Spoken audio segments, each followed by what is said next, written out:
All right, so we are talking today to Amy B. Chesler.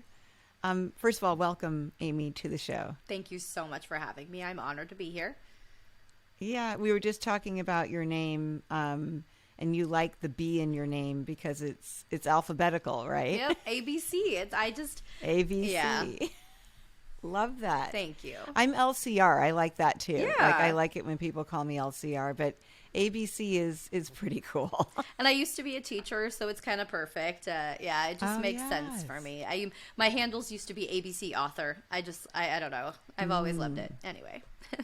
What are they now? It is Amy B. Chesler. I just try to keep it simple and uniform across all platforms. Yeah. I like it. I like simple. As you know, we've simplified things already on this show. I like to be a part of the process. Yeah. So question for you before we start the interview. Social media trolls, do you confront them or leave them alone? Ooh, I totally confront them. I do. I'm in this space to educate people, I think, and to bring awareness. So I think they're one of the largest battles in the true crime genre that I'm facing, to be honest. So yeah, I tend to directly call people out and discuss why their comments are harmful. And then how has the response been? Oh gosh, you know what? That's a fun question. Sorry.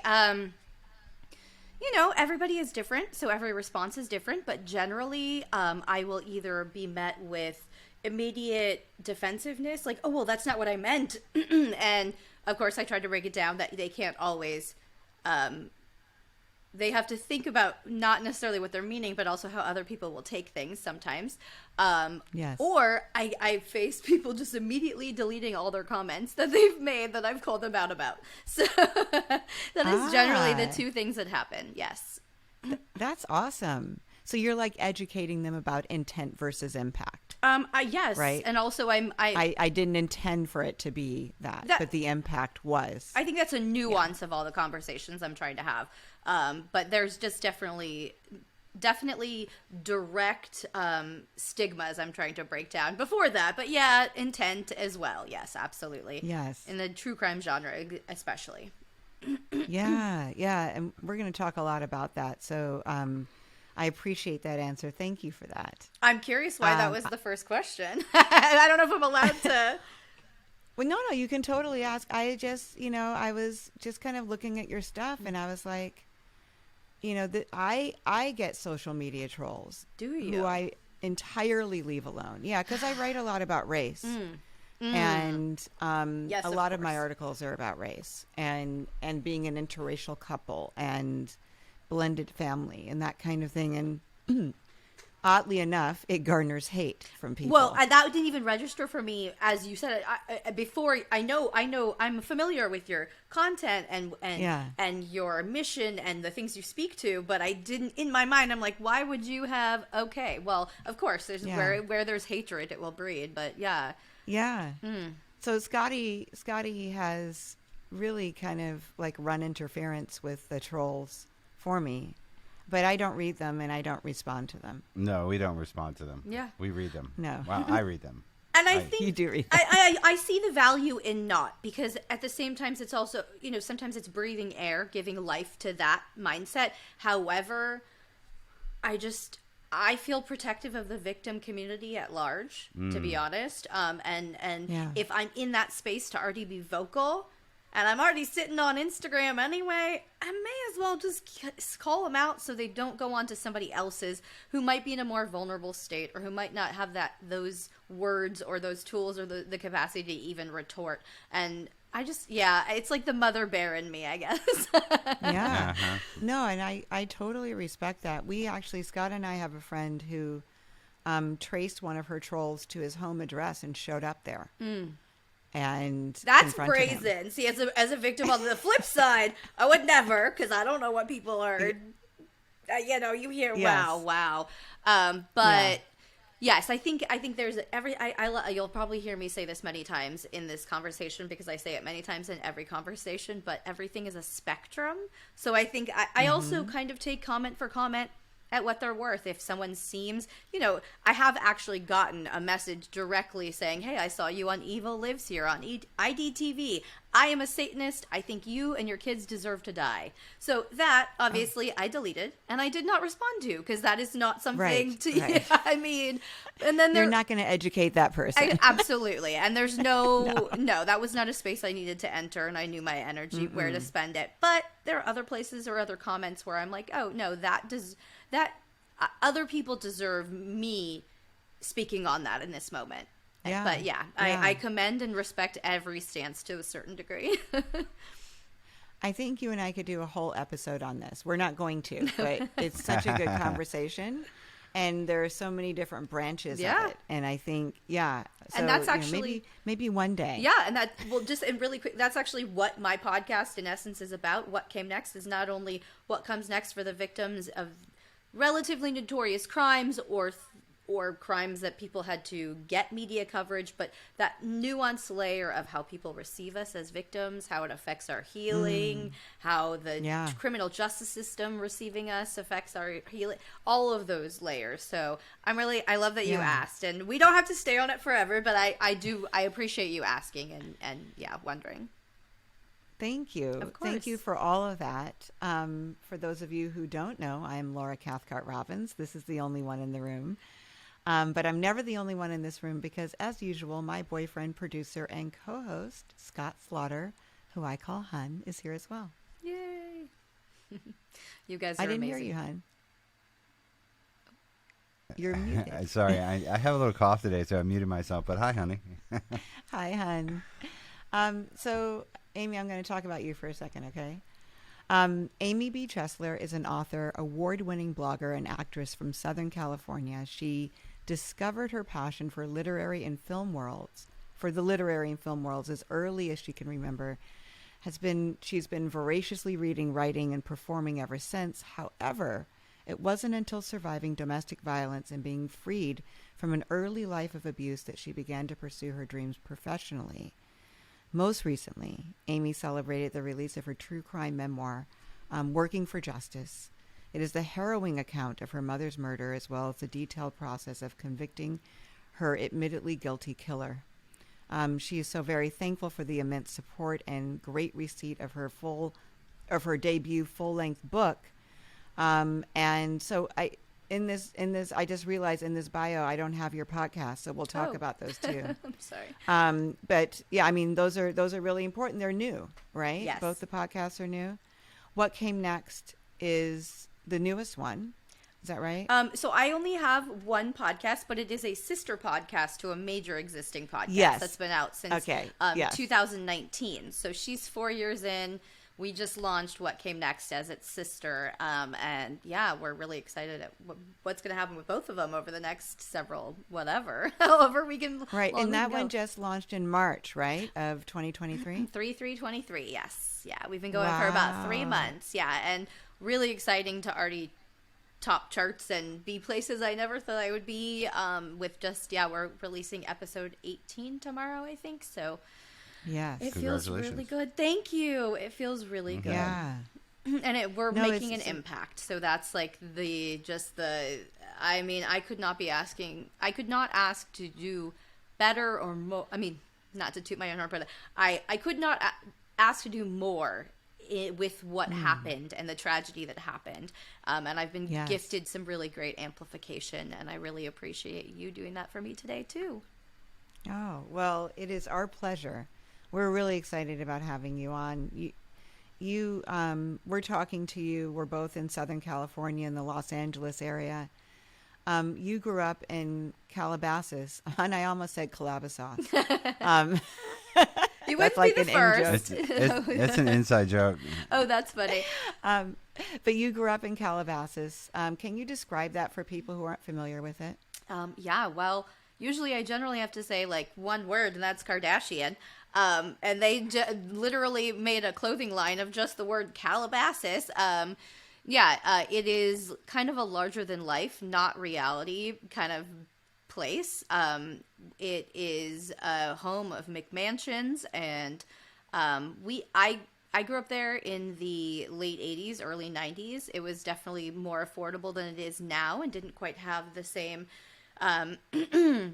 reputation, if you will. But I was raised by a single mom there. So as much as it might have been a bubble to a certain degree, and it's often called the bubble, I believe I was raised right outside of that bubble in terms of my perspective of things. Right.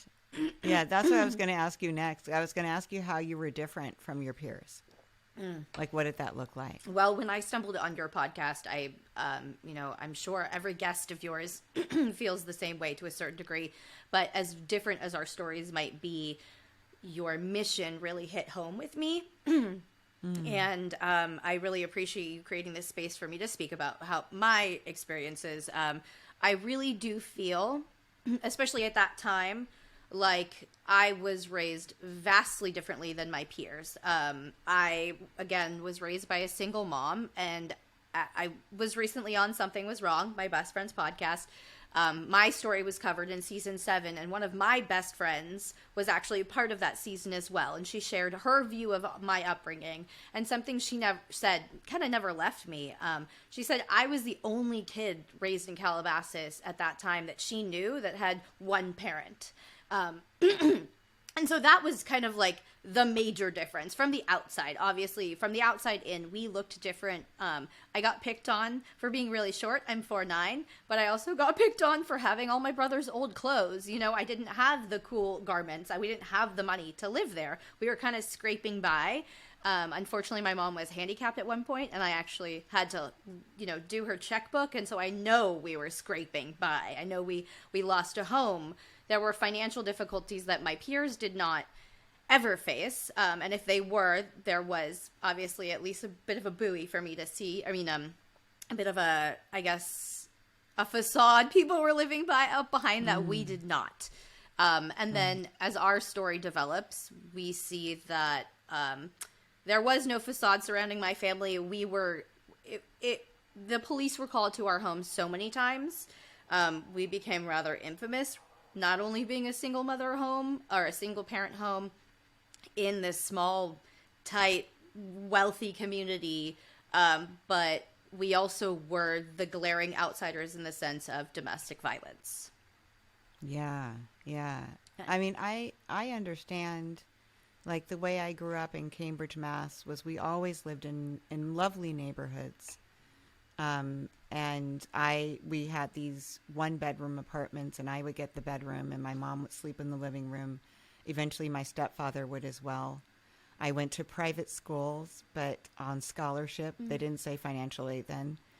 And I was the only black one in my school, so there was that too. But it was okay for me. Like, I think I was shielded from how poor we were. And I know, like, I remember welfare lines and food and shoplifting groceries, but it didn't, I don't know, it didn't penetrate to me that was who we were. I thought it was something we had to deal with, but not like we were poor. It was like there were poor moments. So I didn't really, my mom, I didn't really feel that, but I understand being like the poor ones in wealthy areas and what that's like. It was tough. This sounds very privileged. Now as a parent, I'm like, it sounds tough. Okay, well, but from my perspective as a child, there were a lot of, especially in this area, there were a lot of really big field trips, like a week in Washington, D.C. Yeah. Things like that I was one of maybe 5 kids who always stayed behind with the teachers. And that was a recurring theme, and I never had any resentment towards my mother for that. Of course, that was outside of her control. She had a great career as a teacher. Teachers just don't make enough to survive as single parents who weren't getting no child support in the 80s. And that, my dad was a lawyer, and he was an abusive person, so he actually executed litigation abuse against my mom, which I don't talk about a lot, but so she was getting no supplemental support outside of or inside of the home, where she should have gotten some. And then eventually, as we see, and my brother's violence grew, and his his inability to conduct himself in a or his antisocial tendencies developed. We saw a lack of resources everywhere in Calabasas. Even as my mom discussed what we were going through more and more, there were no positive interventions by any agencies in the city. So yeah, let's talk about that because let's move into your story. What's the age difference between you and your brother? It is 2 years and 11 months. So he is 2 and years. You're I'm the baby. So he's 2 years and 11 months older. Yeah. Okay. And your dad was absent starting when? Oh, goodness. I would say this is probably the first most formative event in my brother's life, but he left around when my brother was 2.5. So before I was born, my mom always used to tell me that I was, well, not always, when it became appropriate to talk about this, she would tell me I was the last time they had sex. So, I actually never, and I say that because it's a testament to the relationship I had with my mother and the openness and honesty that she had with me that kind of carried me through a lot of hard times. But also because it illustrates that I actually never lived with my father. I think my mom actually knew. She was like I was a planned effort on my mom's part, and I don't know if my dad quite knew. But so he was already gone. My brother was probably 2.5, and they were separated, and they were officially divorced by the time I was 2 years old. But I never lived with my father. Okay. Yeah, you never lived with him, and you said he was like litigiously abusive. Was Yes. he also physically abusive? Yes.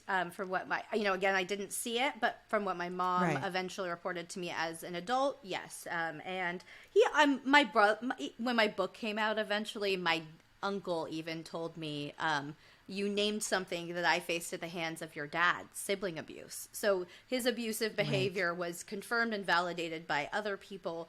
And he was also an alcoholic, and he was very volatile in his behavior and his ability to be there anyway. So all of those were factors. Yeah. So this is what I have down. Mm-hmm. You were 37, came home to find that your mom, Hadas. Oh, wow. You're the first person to ever out of nowhere say it correctly. Thank you. Wow. Oh, good. Yeah. Yes. Oh, have you ever that's known wonderful. a Hadas? No. Oh, no, wow. No. I was just trying to intuitively trying to figure out. I Yes. love it. I was actually 22. Your mom was a teacher. Yes, I was. You were 22. I was 22. Yes. Right. Okay. I am 37 So you were 22 now, or 38. And yeah, that's what I meant. Sorry. No, it's You were okay. 22. You came home to find your mom, Hadas, who was 55. So 3 years younger than me. Dead on the evening of September 25th, 2007. Yes. Which would eventually become, I share this every time I get a chance, the National Murder Victims Remembrance Day. September 25th, 2007, exactly that day, became the day that I was joined by every murder co-victim in America in grief. Wow. Yeah. Wow. And that actually is was fueled as part of my mission, the mission that eventually developed in this space. Hadas was lying in a pool of her own blood, and she had a knife sticking out of her throat. A butcher knife? Is that right? It was just, my brother was making a sandwich and got mad at her and killed her. And the same knife he was using. Yes. Right. She had asked him to clean up. Is that correct? Yes. That is he was making a sandwich. That's what he reported to me. And then his friends would also report to me afterwards. Yes. Okay. So let's go back from there and tell me about your relationship with him. Prior. Yeah, no, I would say, I'll do this quickly. It sounds like I'm going back too far, but around the time my dad left was around the time that I would say people report seeing a difference in my brother. At my mom's funeral, his preschool teacher came up to me and said, I taught him. She was also my mom's friend eventually. I could see a difference in him then. Now, what I report is probably around the time when he was in 4th grade. So maybe that's just my memory kicking in. I was in 1st grade. I'm starting to remember things. But he was always really angry, very young. Now I have the words for what I would believe is a conduct disorder. Anytime he was supposed to fit into a box or act a certain way at school, you're supposed to sit there and attend and learn, and there were things he just could not do. Anything he was ever being asked of doing, he couldn't do it. He was oppositionally defiant. That's another term that comes to mind. Starting around 10 years old, it developed eventually into physical violence around us. I say that it was physical abuse because I think it's not honored enough, but he would punch holes in the walls. He would exact violence on our physical environment, and that's how it started. Eventually, he actually sexually abused me when I was 11 or 12. That was kind of the next step of his abuse, and I never reported it to my mom.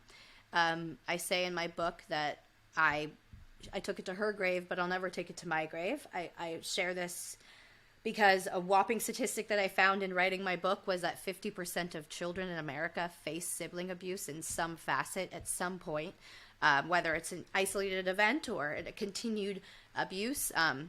So knowing that statistic and sharing what I share and then receiving the message that I receive from other people back, I know I'm not alone. And even in sharing my experiences, I think back to my childhood in Calabasas when I felt like I was the only one. And I explain I was in some ways the only person experiencing some of the things I did. However, when I look back at my experiences, some of my best friends were also experiencing sibling abuse as well at the same time.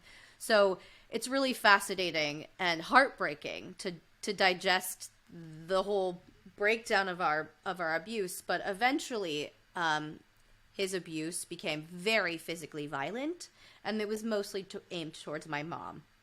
The sexual abuse started and stopped rather quickly. It was about a year, like 1996 to 1997. Then 1998, he became extremely violent at school, at home. He was kicked out of school, and then he was home full time. He went into the military a couple times. They kicked him out as well. He was arrested many times throughout this experience as well for punching holes in walls. For one incident a few months before killing my mother, he pulled an aerosol can and a lighter on her in an attempt to kill her. There's just a lot of, it was domestic terrorism, if you will. He had one time pulled out a gun as I walked into his room just to ask him a question, and I didn't know if it was real or fake because he had painted it all black. It turned out to be a BB gun, thankfully, but he shot me, and it hurt really badly nonetheless. There's another moment where I was in a kitchen making a sandwich, and he just walked up behind me quietly and kicked me between the legs, and I doubled over in pain. Square contact to my nether region, and I asked him when I could breathe after, why he did that, and he said he just wanted to know if it hurt a woman to be kicked there. So that was kind of the environment I grew up in. When he turned 18, my mom started kicking him out. Mom was calling the cops. The cops were taking him for, Calabasas. They didn't really have the faculties to, or the knowledge or the tools or the language to figure out what was going on with him. So he was detained for a day and then sent right back out. And what I understand now is that, a state or a city can file charges, whether the person files charges or not, if they see enough violence, if they see clear violence. And there were some instances where, something could have happened, some intervention could have taken place, but really it was just kind of left on Mom and I. And so by the time I entered college, when I was 22, I had actually, by the time Mom was murdered, I think I had graduated college less than a month right before. So in my college years, I kind of was able to distance myself a bit. I was involved in many extracurricular activities and work and everything. And the abuse on Mom became extremely violent and escalated immensely. And that's something I like to talk about in terms of abuse, is that there is a cyclical nature. There is the abuse. There is the love bombing that she'll I want to believe he'll do better. I want to believe he'll stop. And then the return. And then there's also a snowballing. And the snowballing effect of the abuse was immense. Again, it went from punching holes in walls to literally pulling an aerosol can and a lighter. And then killing her amidst argument about cleaning up after himself. And I mean, there's so much in there. There's so much. And what I do like to highlight, I'm sorry, not to cut you off. No, go ahead. Is that one of the mechanisms is that of this whole story, people go, how did this happen? Well, I like to say not everything happens for a reason. I think that's bullshit, because my mom wasn't murdered for a reason. However, everything happens for a million fucking reasons. I didn't ask about language. I apologize, but no, you're fine. Everything happens for a million reasons, and there are a million reasons why we ended up where we were, and our family history played out the way it did. And part of it was the city we lived in. There was a privilege. If cops were called on a young black man 10 times, do you think he would be alive? Do you think he would be punching holes? I mean, I think constantly the fact that my brother was a privileged white man from Calabasas, whether we were poor or not, by the time he murdered my mother, her parents had passed away and left her a little bit. So there was no more of that ostracization, but he was different, and he made himself different at every cost he could. And the world still allowed him every privilege. And I feel like, although I feel sometimes I'm the only one talking about certain things and experiencing certain things, but my brother is a glaring example of a lot of the issues in America that kind of propagate this violence and this abuse. Yeah. Thank you for that acknowledgement. I appreciate that. Of course. And so I before you and I connected, I had never heard of sibling abuse. Although I guess I knew that it existed, but I'd never heard it as a term. I've never heard of conduct disorder. That makes so much sense. And I'm thinking about, I think if one believes that gender is not just a construct, I think that for boys, especially, this would be more prevalent for boys. Oh, it's much more prevalent. Yeah. And it also feeds into, it's hard because we think it's a lot more rigid than just, not being able to, but it can lead into, and it is a preceding event usually for people with antisocial personality disorders like sociopaths or psychopaths. Yeah. And although my brother is grossly misdiagnosed, in my opinion, I do believe that he had a conduct disorder, but that wasn't even something that we knew the words for in the 90s. Right. I mean, no, there wasn't that language at all. And that's another thing. He also was put into therapy, and he would literally walk into those rooms, and this is one of he would abuse those doctors. He would use any mechanism he could. If that person was not white, that he would throw racial slurs, which is the antithesis of how I was raised. And my mom was at every cost being, doctors were quitting on him, and my mom was like, right. What do I don't even know how to handle this. This person is not there is no handling of a person. There's no educating him. There's no helping him. There was no. And she was the glaring example for him of all of the beliefs.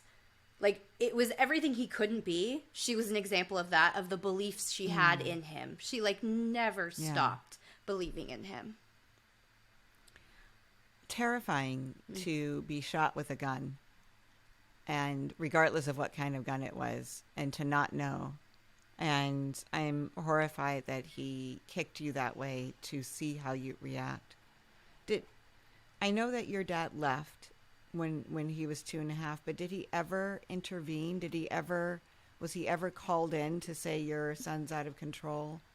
Can you help? Yes, there were times. I mean, granted, though, he was, from what I remember of my father in those years, he was literally drunk 100% of the time. So there was just no efficacy when he was awake. However, in the desperate moments that my mom might have called, or even Jesse might have called for help, I remember one time actually driving. My mom kicked Jesse out, and Jesse was like, I don't know what I'm going to do. And in this moment, a lot of times I entered the family situation as a fulcrum. So in this moment, I was like, okay, how can I help? And he's like, drive me to Dad's. My dad lived in Orange County, which is not that far from the valley.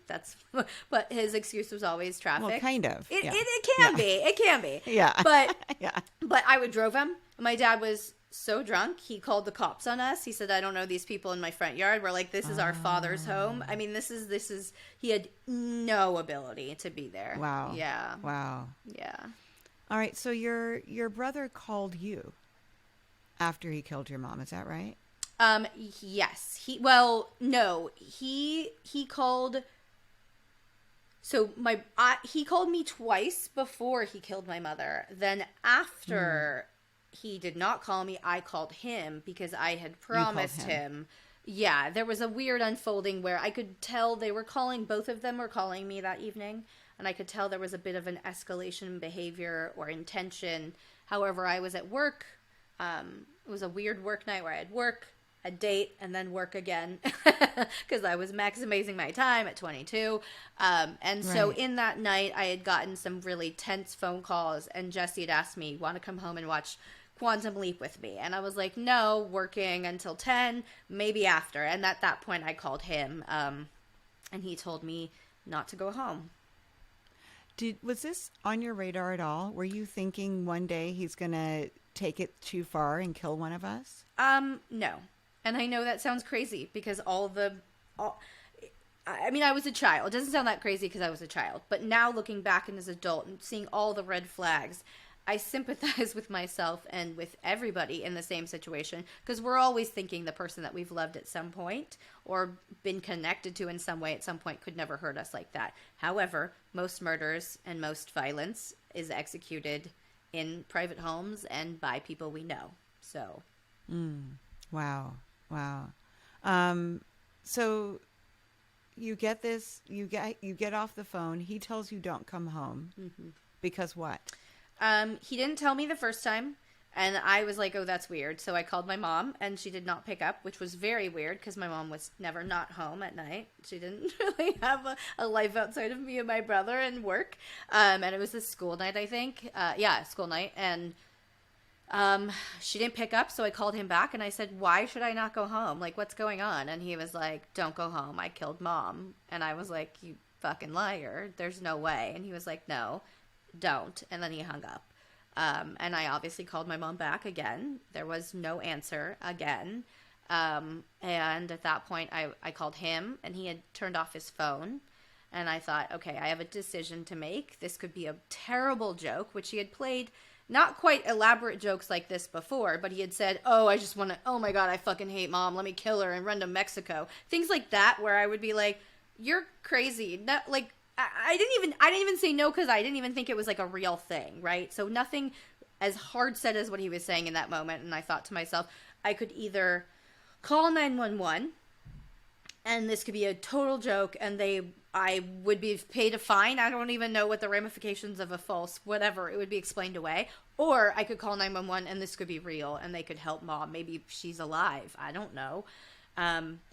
And that is what I did. I called 911 and they basically arrived the moment I exited the home after entering and finding her. What was that like? That was awful. It changed my life forever. I think that especially seeing that brutal scene, violence in media, this is a conversation I'll have umpteen times for the rest of my life, but I think that people, once you see that for real, you don't want to see it for fake. You don't want to see it on a logo for a podcast. You don't want to see it in a title. You don't want to see violence be used for fodder or for entertainment once you see somebody you love more than everybody on the planet with a knife sticking out of their neck. I eventually did an Evil Lives Here episode, like I mentioned, and I heard the interrogation video. And they asked him, what did you use to kill her? And he said, a knife. It should still be in her neck. Quite casually, quite chill, like very chilled like. And hearing that, too, is just... It's just a scene. I try to compartmentalize it, and I do it well, to be honest. I'm very proud of myself. I could have nightmares. I could have, this could be highly... It is traumatizing, but I compartmentalize it, but I also live fast and like die hard by the rules. Like, I don't need that for entertainment. I have seen it for real. I don't want to see it for fake. It changed my life. And I hope I never, ever see anything like that ever again in my entire life. Yeah, I hope so too. I want to talk about true crime content and your stance on that. But first, I want to talk a little bit more about Jesse because he was convicted. You were a witness? Yes, there was no trial. There wasn't a trial. So what he did was, my book is largely about the legal battle it took to convict him, even though he was admittedly guilty and had 10 years of prior abuse beforehand. It took 4 years, giving that away, to convict him. Now, in that, there was, like, efforts to, I mean, he abused the system. It was litigation abuse. That's another term I learned in this process, but basically he used the legal system to abuse me. He also eventually tried to hire a hitman to kill me in that process. I mean, he's done everything he possibly could. Yes. And then at 13 and a half years after my mom's murder, he actually had his first parole hearing, which was mind-blowing, especially because at the parole hearing, which was Zoom recorded, he threatened my life as well as my children's lives. And after that, I tried to get more time tacked onto his time, because I'm thinking he might be getting out at 15 years, which just passed last year. Yeah, it was just a very harrowing, stressful, the battle never really ends when you are related to a sociopath who would use any means to hurt you. That is so intense. Like, that is so intense. Tell me about that Zoom parole hearing. Well, it was shocking. Honestly, walking in, it was in COVID, so not walking in, but going into this process, I was thinking, oh, I'm going to be in a court. I don't have to look at him. I can see the back of his head. No, it was Zoom. I'm staring at his face, and he's pulling down his mask and slicing his thumb across his throat at me consistently throughout the whole thing. But what I'd rather talk about, honestly, is my tenacity after that. I filed something with the prison. They denied me. They said, sorry, not a big enough threat, even though he recited an address that I was living at and everything, saying he could have someone kill me. So I kind of lost hope until April of 2023, which was only, a month after my podcast came out, and 2 months ago. Yeah. I got some, in a weird unfolding of events, I found out he was up for further charges. He'd attacked a public official, a correctional officer, with a mace. I don't know if you know what that is. It's a metal ball with spikes on a chain. He built it's like one. Game of Thrones. Yeah, he built one in prison and attacked a correctional officer with it. They caught it on camera, and I found out in a really weird unfolding that he was up for 30 more years to life, which is shocking to hear that he would get 30 to life for an attempted murder versus 15 to life for my mom's actual murder. But I got a hold of that DA, and in the swiftest version of justice I've ever seen in my entire life, I got the death threat tacked on to his offenses, and he got 6 years for that as well. So he just, in April of 2023, almost 16 years into this battle, I finally received some large portion of justice. They even went back. The DA worked so hard as to go backwards and give my mom more justice, which is what I think it's so important to share so people can know this is even possible in the system. That the system can serve us when people working in it care to. And really care about us. They went backwards. Jesse had always been given a youth offender status because he killed my mom at 25 years old and 9 months instead of 26. In California, that's the statute to be considered an adult offender. So they took away his youth offender status that day. They gave me a 10-year restraining order. It was just it was magical a little bit. I hate to say that because it's my brother attempting to murder someone else and this violence, but it felt, I'm hanging on to that shred of positivity and the infusion of hope that it gave me. I'm really stunned by that. What was he convicted? Was he convicted of manslaughter or murder with your mom? My mom, murder. He got second-degree murder because basically after 4 years, he wore me down. He had done so many different things, including trying to hire a hitman, that I was like, just throw him away. They said 15 to life. At that point, life was still life, I guess. And now people are unfolding, that life doesn't always stick sometimes, especially for white men from Calabasas. So he got the 15 to life. And then he ended up getting that April, I'm blanking on the exact date right now, but last April, he got 36 more years to life, which means he got another life sentence. He also, because my mom's murder was only one strike, and in California there's a 3 strikes law. Yes. And so now that one attempt of murder on a public official is another strike, and the death threat that he pinned on Jesse against me was another strike. So the fact that they even went after him for that actually solidified that he'd be in prison forever. So that 3 strikes. Wow. Because you were terrified. I was terrified.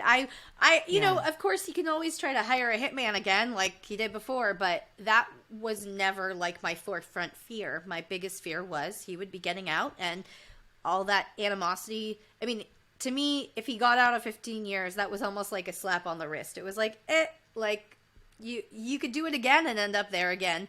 And since seeing him in parole hearings, he has very much made it clear.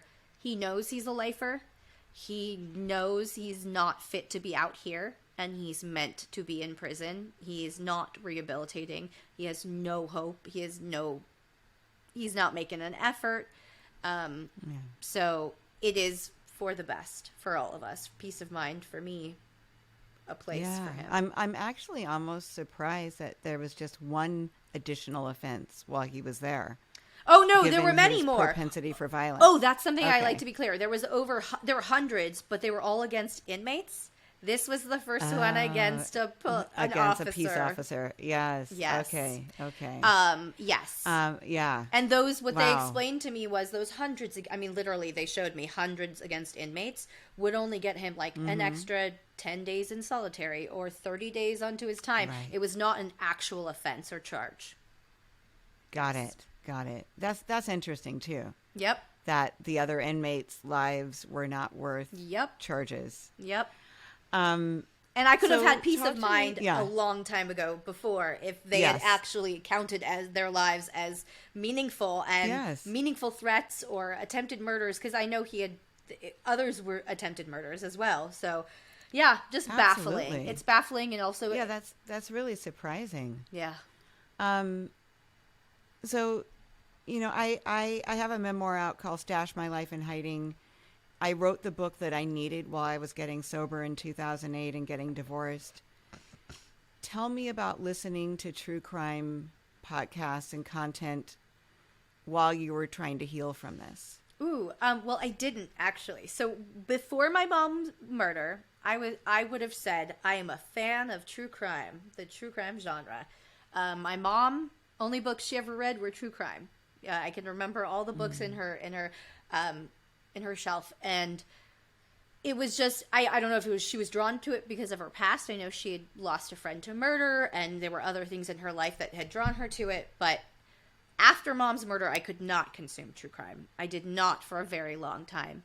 And then after I dealt with a lot of my triggers and I healed a lot of the wounds and the trauma that I had experienced, I was able to return to it. And I returned to it seeing some very glaringly obvious problems that I had not seen before because I had not had a victim's perspective. Yeah, you had said that true crime isn't a fad, it's my life. And I was really struck by that. Why create a podcast then that is technically, it is a true crime podcast, right? That's your genre. It's true crime self-help. Yeah. So what we're trying to do with that, and a similar mission as Something Was Wrong, but what came next, our mission with that show is to reframe the way these stories are being told. I have a Trump whistleblower. I have a Bill Cosby victim. I have these people that I have discussed. We hear Trump whistleblower, Bill Cosby victim. Do we know their names? That is a problem that I have in this system. And yes, I did just say that, but I'm using those examples. I think that the true message, media is impactful. We know that. we know media is impactful. We know that we can educate with people. So if every true crime show is ending and focusing on the perpetrator and ending on the negativity and all the horror that they have caused, that doesn't seem healthy to me. So what we wanted to do was create a show in the space of true crime, because we're not trying to shame anyone per se. I think a lot of people need to change some things with content that they put out per se, but I do think that there's room for ethical true crime that highlights the transformations that have come from the trauma, that are highlighting these survivors that have gone through horrific life experiences but are making better from it, or healing from it, or causing legal change, or maybe just surviving and showing other victims that they can just survive and it's okay. Yeah. You had Collier Landry on your show. Mm-hmm. He was also a guest on our show. Oh, I love it. Yeah. He's actually become such a good friend. Like, I went to his birthday party and it was a very intimate little gathering. Yeah, we are, yes, I adore Collier. He's dope. Yeah. I spent Memorial Day with him. Did you really? Yeah, no, like, awesome. no, like, and I just got an invite for another dinner. No, he's like, he's in my core group of friends now. Yes, we victims, we tend to gravitate. Yeah. Do you want to just tell what his story is really quickly? Because it's very similar. Striking. Yeah. He has a beautiful film out and a podcast as well. But his story is really gutting. His father killed his mother, and a piece that will never leave me, but buried her under the floorboards in the house that he was giving his girlfriend. And this is just, I mean, not to focus on the negativity, but Noreen was a beautiful woman, and Collier's legacy is incredible, and what he's doing for victims and what he's doing for the space and the content he's creating, and also just the work he does in general. He's a great person. And yeah, when I heard his story, a lot of things struck a chord with me, and his dad and my brother sounded very similar. And I just loved that he was trying to bring a different perspective to the space. Yeah, it's the same. I mean, not that we have your story, but we just thought his perspective was so unique. And he's such a compelling storyteller, as are you. Oh, thank you. So I was immediately, when I read about you, I thought of him.